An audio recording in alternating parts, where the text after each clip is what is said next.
Shigeru Ban is a Pritzker Prize-winning architect who is known for his innovation of using paper as a building material and for his humanitarian works around the world. Ban was born on August 5, 1957 in Tokyo. His father was a businessman for Toyota and his mother was a fashion designer.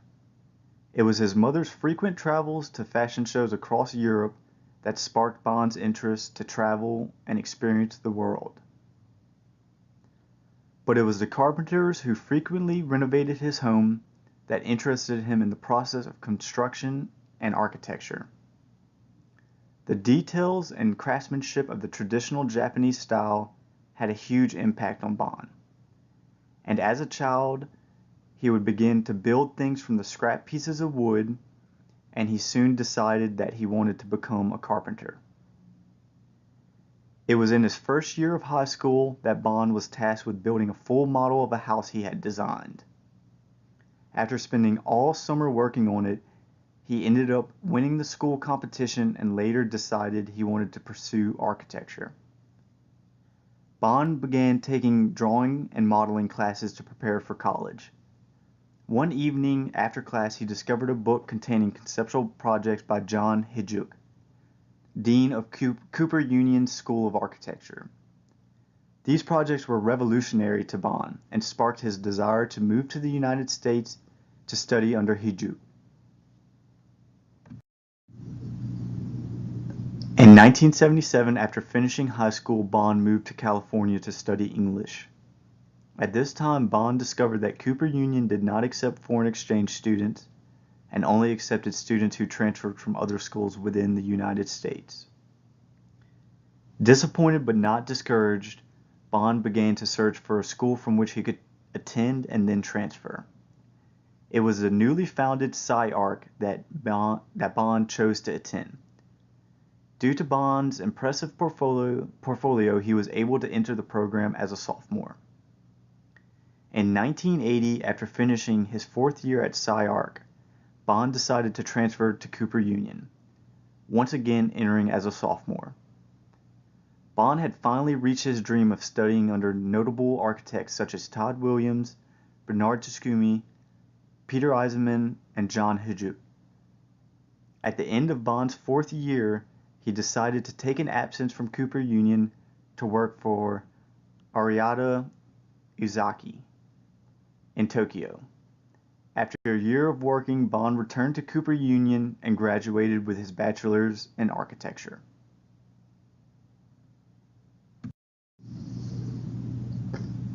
Ban's only work experience was his year under Arata. Arata focused on bringing Japanese influence to prestigious modern designs. His theories and thoughts of architecture created a complex style that invoked pure shape and space as much as it evokes postmodern ideas. His projects are highly adaptable and socially concerned, expressing bold statements while being sensitive to the context. In 1985, Ban started his own practice in Tokyo. And between 1985 and 1986, he organized and designed the installations for the Emilio Ambiza exhibition, the Alvar Aalto exhibition, and a Judith Turner exhibition, as the curator of the Axis Gallery in Tokyo. Each exhibition paid homage to the designer, and it was in his Aalto exhibition that Ban's exploration of paper tubes as a building material began. After designing the exhibitions as the curator of the Axis Gallery, Ban set out to design a series of case study homes that were meant to serve as prototypes for affordable modern living. The series introduced him to the concept of prefabrication, which reappears in his work later as the main construction method for both commissioned buildings and disaster work. Ban explored many theories and ideas through his case studies. In the curtain wall house, Ban questions the fundamental use of walls as he takes his idea of the curtain wall, covering the building without structural features to a whole new level, and uses cascading curtains on the east and south facades which enclose the exterior terraces. Also, in the naked house, the client had asked for a house that provides the least privacy so that the family members are not secluded from one another, a house that gives everyone the freedom to have individual activities in a shared atmosphere in the middle of a unified family. What makes the naked house unique is the construction of its walls. The exterior walls are 2 sheets of corrugated fiber reinforced plastics, and the inner proportion of the wall has a nylon fabric mounted to wood stud frames. Between the two are attached clear plastic bags that are filled with foam for insulation. The bags offer a soft diffused light that fills the interior space. Bond has proven to be a true humanitarian through his multiple design projects for disaster relief victims. Bond has been quoted saying, "Architects mostly work for privileged people who have money and power. Power and money are invisible, so people hire us to visualize their power and money by making monumental architecture. I love to make monuments too, but I thought perhaps we could use our experience and knowledge for the general public, even for those who have lost their houses in natural disasters." When more than 2 million people became homeless when a civil war broke out in Rwanda in 1994, the Office of the United Nations High Commissioner for Refugees normally supplied plastic sheets and aluminum poles to be rigged as temporary shelters.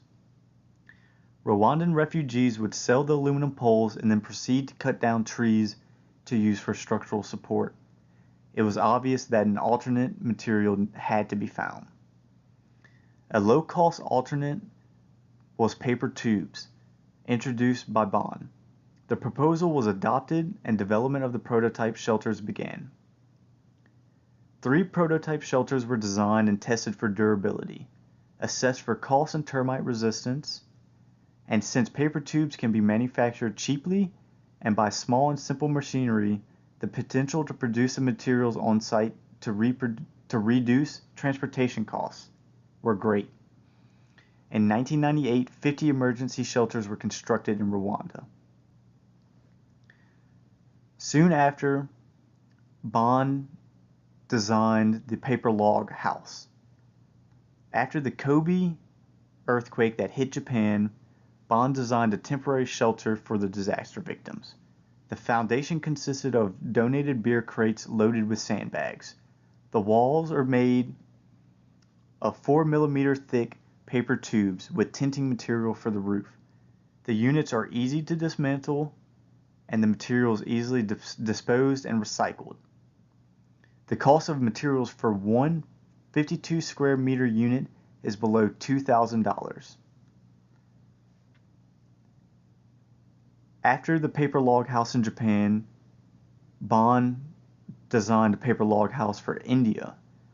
What made India's log house unique is the foundation and the roof. Rubble from the destroyed building was used for the foundation instead of beer crates, which could not be found in this area. It was coated with a traditional mud floor, and for the roof, split bamboo was applied to the ribbed vaults and whole bamboo to the ridged beams. A locally woven cane mat was placed over the bamboo ribs, followed by a clear plastic tarpaulin to protect against rain, and then another cane mat. Ventilation was provided through gables where small holes in the mats allowed air to circulate. This ventilation also allowed cooking to be done inside, with the added benefit of repelling mosquitoes. Bond designed the paper church, which was built by church volunteers whose house of worship was destroyed by the earthquake. Materials were donated by a number of companies and construction was completed in only 5 weeks by 160 volunteers. The plan is enclosed within a skin of corrugated polycarbonate sheeting. With this, 58 tubes were placed in an elliptical pattern. The ellipse is based on those of Pernini's church design, and the space between the ellipse and the outer edge of the rectangular shaped site form a corridor to provide lateral support. At the entrance to the ellipse, The space of the paper tubes was widened and the facade fully glazed to form a continuous unified space between the interior and exterior. The house was disassembled in June of 2005 and all the materials were sent to a city in Taiwan. Bond also designed a temporary elementary school in China. This collaborative project between Japanese and Chinese universities involved the design and construction of paper tube structured temporary classrooms at the elementary school struck by an earthquake on May 2008.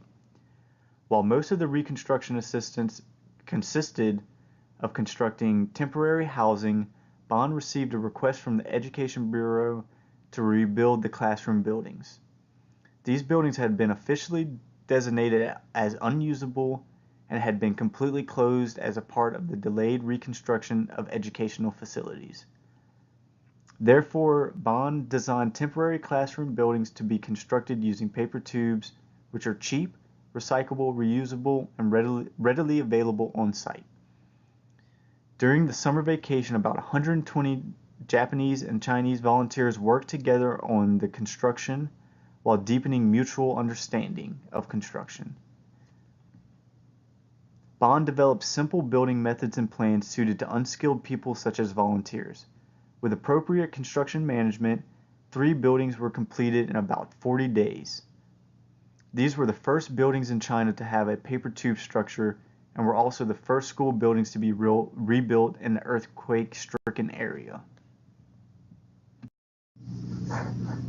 In 2011, Bond designed a paper partition system to provide privacy for evacuees of the earthquake that impacted Japan.